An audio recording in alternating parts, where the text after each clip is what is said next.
Welcome to the Deep Dive. Today we're on a mission, really, to get to the bottom of one of the deepest divides in math and computer science. Yeah, we're talking about the boundary between problems that are, well, easy to solve, we call them tractable, and those that seem completely impossible, intractable. And we're looking for the fundamental law, the secret sauce that separates the two. And according to the sources you shared, that law has a name. It's convexity. Our deep dive today is all about uncovering how this one single mathematical property can be seen as this golden thread.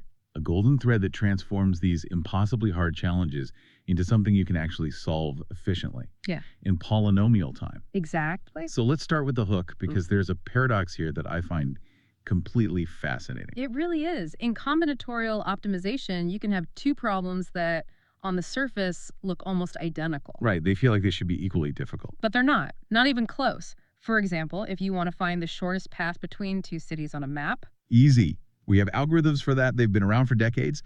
They solve it in milliseconds. it's a textbook tractable problem. But you just tweak the question slightly, just a little. Instead of the shortest path, you ask for the longest simple path. So a path that doesn't visit the same city twice. Right. And suddenly you've hit a wall, a computational wall. You've gone from the world of the easy to the world of the, well, practically impossible. The longest simple path problem is NP hard.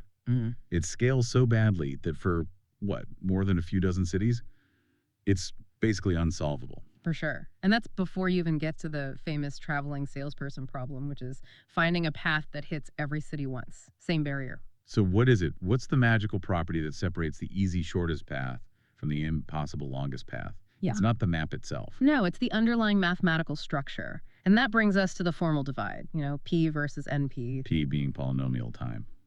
The easy stuff. And NP being problems where you can at least check and answer quickly if someone gives it to you.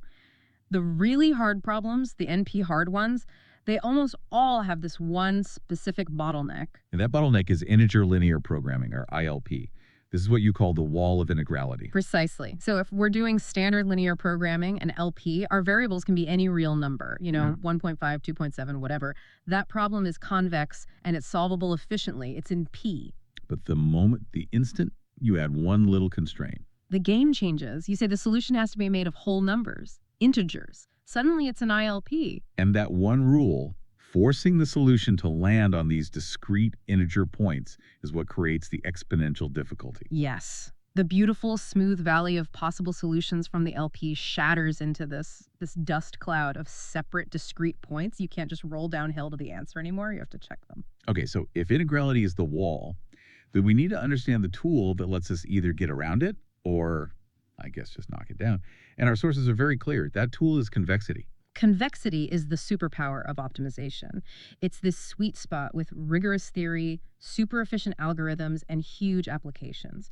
The core distinction we keep seeing is, well, it's simple, Convex problems are easy. and non-convex problems are generally hard. I love the analogy of it transforming a search from finding a needle in a haystack to just rolling a ball down a smooth valley. And that analogy works for a very specific mathematical reason. It's the core guarantee of convexity.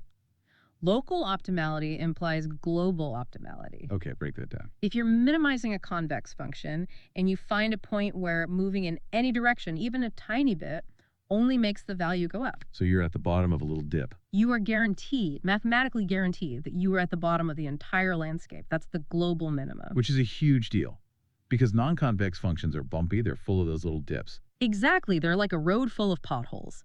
An algorithm can easily get stuck in one of those, thinking it's found the best solution. When a much, much deeper one, the true answer is somewhere else entirely. That's why they're hard.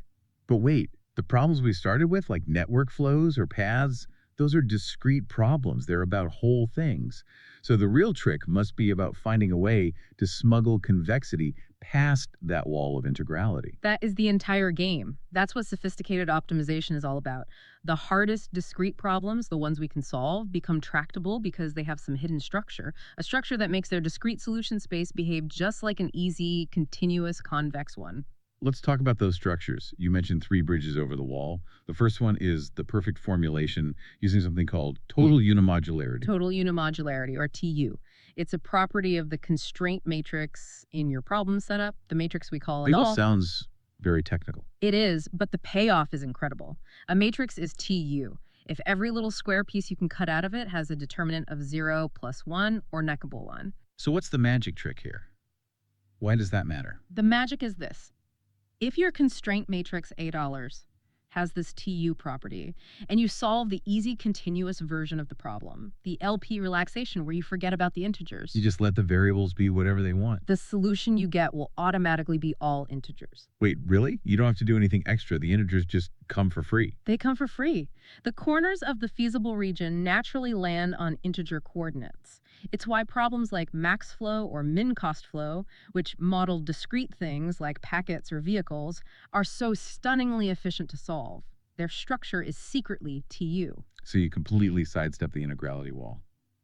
Amazing. Okay, what about the second bridge? This one is about geometry using matroids. Matroids are just beautiful. They are an abstraction that captures the essence of when a simple, short-sighted, greedy algorithm actually works perfectly. Rare, right? Usually being greedy and just taking the next best thing leads you to a bad overall solution. Almost always, but not here. The classic example is Kruskal's algorithm for finding a minimum spanning tree in a network. It's a greedy algorithm, and it is always optimal. And the reason is the matroid. It's because the set of all valid solutions, all the possible spanning forests, forms a special convex shape, a matroid polytope. And the crucial property of this shape is that it's integral. Meaning all its corners, its vertices, are the integer solutions we're looking for. Precisely. The vertices are the 0, 1 vectors that represent our discrete choices. So the greedy algorithm isn't just blindly picking edges, it's actually just walking along the edge of this perfectly behaved convex object to find the optimal corner. The hidden geometry makes the discrete problem easy. Incredible. So we've had formulation and geometry. The third bridge is functional.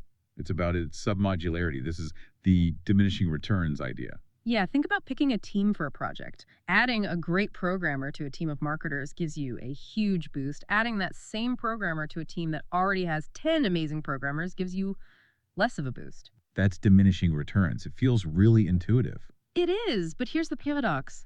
Maximizing a submodular function is generally NP hard, but minimizing one, Let me guess. It's tractable. it's tractable. You can solve it in polynomial time. But why? Why is finding the minimum easy when finding the maximum is hard? That feels backwards. It's due to a really brilliant transformation called the Laveaux extension. You can take any discrete submodular function and extend it into a continuous one. And here's the kicker. That continuous extension is guaranteed to be convex. So you just solve the easy convex problem instead. You just minimize the Laveaux extension. You've transformed the problem itself into a convex one we know how to solve. So we've covered problems that have this secret convexity baked in. But what if a problem is just fundamentally hard and non-convex, like the max cut problem? You can't always find this hidden structure. That's a great point, and that's when we shift tactics. If you can't find convexity, you forge it. This is the art of relaxation and approximation. Okay, so we take our hard problem, like an ILP, and we relax the tough constraints. Exactly. You take the nasty non-convex rule, like $6 must be either 0 or 1, and you replace it with a nice, simple convex one, like $6 can be anything between 0 and 1. Which gives you a quick answer, but it's probably fractional, right? Like 0.7. It's not the real discrete solution. So how do we know if this fake answer is any good? We measure the integrality gap. The gap is just the ratio between the answer from our easy convex relaxation and the true optimal answer for the hard integer problem. A smaller gap means our approximation is better. A small gap means our convex shapes is a very tight envelope around the difficult discrete solutions. For example, the sources mentioned the vertex cover problem has a gap of 2. Which is pretty good. It means our fast answer is at most twice as bad as the perfect one. And we can get even more powerful. We can move beyond linear programming to semi-definite programming or SDP. This is a generalization, right? Using more complex matrix constraints. And it has a huge impact on the max cut problem. It does. Max cut is about splitting the nodes of a network into 2 groups to maximize the edges that cross between them. It's famously NP hard. But then came the Goemans-Williamson algorithm. It changed everything. They used an SDP relaxation, then this clever technique called randomized rounding. And what they found was a provable approximation ratio of 0.878. Wow. So the answer you get from the fast convex method is guaranteed to be at least 87.8% of the true, impossible to find optimum. A guarantee. It's a stunning example of the power of forging a good convex approximation. And this whole idea using a convex proxy for non-convex goal, it's everywhere now, especially in machine learning. Absolutely. Think about feature selection. You want a sparse model where most of your feature weights are zero? The true measure of that, the Powell-Dollar norm, is non-convex. It's a nightmare to work with. So instead, We use the L-Dollar norm, the sum of the absolute values. It's the closest convex function to the L-Dollar norm, and it encourages sparsity beautifully. It's why methods like lasso are so efficient. we see the same pattern with low-rank matrices and things like recommender systems. Yeah. The rank is non-convex. So we use its convex proxy, the nuclear norm, some of the singular values. In case after case, we replace the hard, non-convex truth with a tractable convex stand-in. So it really seems like convexity is the main story, whether it's found, transformed, or forged. But it's not the only story, is it? The sources also point to other kinds of structure that can lead to tractability. That's right. Sometimes it's less about convexity and more about the shape, the topology of the input itself. A key idea here is bounded tree width. Tree width. That's a measure of how tree-like a graph is. Exactly. A road network, a river system. Mhm. These things are messy, but they don't tend to have huge, dense, highly interconnected clumps. They have low tree width. And if a graph's tree width is low, a lot of problems that are NP hard in general suddenly become solvable. How does that work? It uses dynamic programming on what's called a tree decomposition of the graph. The runtime becomes something like DAW, where $is the size of the graph and $is the tree width. So the exponential part is quarantined. It only depends on the tree width k dollars. If $2 is small, the problem is basically linear time in the size of the graph. You've got it. And this is the core idea behind a whole field called fixed parameter tractability, or FPT. Which formalizes this approach. Yeah, it separates the complexity. Take vertex cover again. NP hard. But if you're only looking for a small cover, say size K, 1550 modelars, an FPT algorithm can find it incredibly fast, in time proportional to $2 even if the graph has billions of nodes. So if the parameter you care about, the solution size is small, an intractable problem becomes practical. And sometimes these structural properties lead us right back to our golden thread.